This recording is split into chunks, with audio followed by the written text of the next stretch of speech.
তেওঁ লিখিছিল আমাৰ জীৱন নামৰ এখন আত্মজীৱনী। 20 শতিকাৰ চোৱাৰ আগতেই তেওঁৰ মৃত্যু ঘটিছে, কিন্তু সেইগৰাকী নাৰীয়ে সেই সময়ৰ বঙালী সমাজখনৰ সকলো ৰূপ তেওঁৰ আত্মজীৱনী ধৰি ৰাখিছে।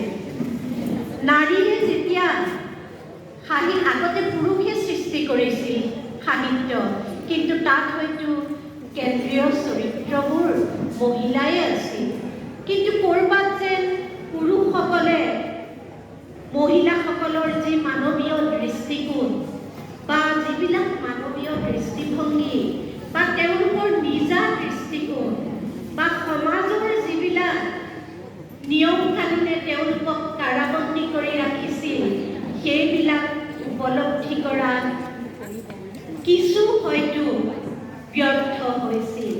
সেয়ে নাৰীয়ে কলম তুলি ল'লে এটা সময়ত। বহুতো নাৰীয়ে নিজেই লিখা পঢ়া কৰি সেই সময়ত তেওঁলোকৰ লিখা পঢ়াৰ অধিকাৰ নাছিল। মোৰ নিজৰ আজু আইতা অন্নদা দেৱী বৰকটকী, তেওঁৰ পিতৃ আছিল এজন, তেওঁৱেই প্ৰথম বালিগাঁও অঞ্চলত শিক্ষা অনুষ্ঠান প্ৰতিষ্ঠা কৰিছিল, কিন্তু তেওঁৰ সমাজে অধিকাৰ দিয়া নাছিল তেওঁৰ কন্যাক লগত গৈ বিদ্যালয়লৈ লৈ গৈ পঢ়া শুনা শিকাবৰ কাৰণে। কিন্তু অন্নদা দেৱী বৰকটকীয়ে নিজেই পঢ়িছিল, নিজেই লিখিছিল কষ্ট কৰি, আৰু পঢ়ি পঢ়ি তেওঁ কি কৰিছিল, ভালেখিনি সাহিত্যৰ সৃষ্টি কৰিছিল। ক'ৰবাত তেওঁ সাধু কথাবোৰ লৈ আহিছিল, ক'ৰবাত বিয়া নামবোৰ ৰাখি থৈ গৈছিল। এনেকৈয়ে যি আমাৰ মৌখিক সাহিত্য, আচলতে সেই মৌখিক সাহিত্য সৃষ্টিটো নাৰীৰ অৱদান অনবদ্য, আৰু নাৰীয়ে ভালেখিনি কাম কৰি গৈ আছে।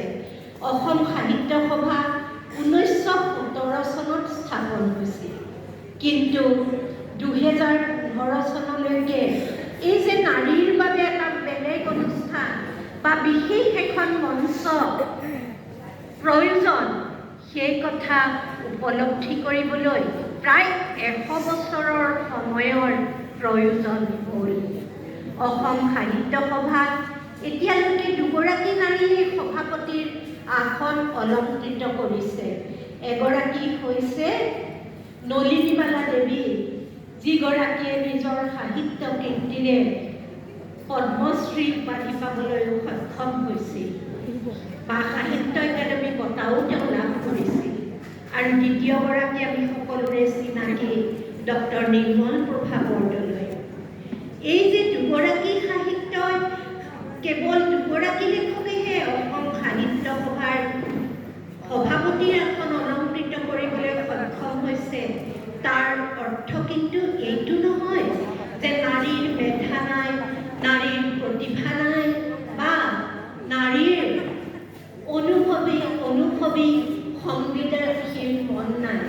সেই সকলো আছে নাৰী, কিন্তু সমাজে এটা সময়লৈকে নাৰী শিক্ষাৰ অধিকাৰ দিয়া নাছিল, সাহিত্যৰ ক্ষেত্ৰখনত ভৰি দিবলৈ অধিকাৰ দিয়া নাছিল। মই অতি সুখী যে অসম সাহিত্য সভাই এই কথা অনুভৱ কৰি যে পিছ পৰি থকা নাৰীসকলৰ বাবে এখন মঞ্চ, য'ত তেওঁলোকে সাহিত্যৰ আদান প্ৰদান কৰিব পাৰিব, সাহিত্যৰ সৃষ্টিৰ বাবে অনুপ্ৰেৰণা লাভ কৰিব, এই কথাবিলাক চিন্তা কৰি অসম সাহিত্য সভাৰ বৰ্তমানৰ যি আমাৰ বিষয়ববীয়াসকল, তেখেতসকল আগবাঢ়ি আহিছে এই আকাশ অনুষ্ঠানৰ যোগেদি নাৰীসকলক আগবঢ়াই নিবলৈ। সেয়েহে মই অসম সাহিত্য সভাৰ বিষয়ববীয়াসকলক ধন্যবাদ জনাইছোঁ। অসম সাহিত্য সভাৰ 2গৰাকী মাত্ৰ মহিলা সভানেত্ৰী বুলি মই অভিযোগ কৰা নাই। এয়া আছিল সেই সময়ৰ, আজি শতিকা জুৰি যি আমি নাৰীসকলে যি পুৰুষ শাসিত সমাজত যি অৱদমিত হৈছিলোঁ, তাৰেই এটা ৰূপ। কিন্তু অসম সাহিত্য সভাই এতিয়া সমতাৰ কথা ভাবিছে, নাৰীসকলক আগবঢ়াই নিয়াৰ কথা ভাবিছে। এয়া নিশ্চয়কৈ অতি শুভ লক্ষণ। কিন্তু সাহিত্যৰ যিসকলে সৃষ্টি কৰিবলৈ আগবাঢ়ি আহিছে তেওঁলোকক মই এটা কথা ক'ব খুজিছোঁ, হয়তো সেই কথা কোৱাৰ অধিকাৰ মোৰ নাই, ময়ো নিজে এজন বিশিষ্ট সাহিত্যিক নহয়, তথাপিও মই কওঁ যে সাহিত্য হৈছে সাধনাৰ বস্তু।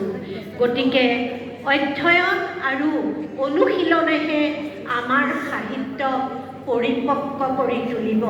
তাৰ লগতে লাগিব সামাজিক দায়িত্ববোধ।